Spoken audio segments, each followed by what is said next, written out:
আমার পিছনে বা আমার সাইডে যেই খালটা আপনারা দেখছেন, এটা আমরা চিনে থাকি গরই নামে। গরই মাঠের ভেতর দিয়ে বা যেই ক্যানালগুলো আছে, জিকে ক্যানালগুলো রয়েছে, তারও নিচ দিয়ে এই পানি প্রবাহ পথটি রয়েছে।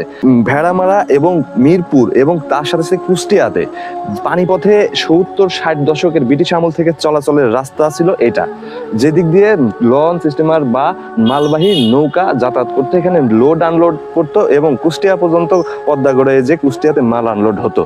তো কালের পরিবর্তে 1971 সালে যখন যুদ্ধ হয়, তখন কিন্তু এই জায়গাটাতে অসংখ্য মানুষকে মেরে রেখে ফেলে দেওয়া হয় এবং ভাসায় দেওয়া হয়।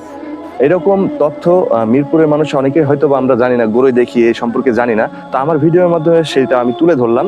তো যারা দেখলেন তারা অবশ্যই ভিডিওটা শেয়ার করে সকলকে দেখার সুযোগ করে দিবেন ইনশাআল্লাহ। তো সকলে ভালো থাকবেন, সুস্থ থাকবেন। হিউম্যান সাপোর্টের পক্ষ থেকে সাথে ছিলাম এতক্ষণ জয়নাল।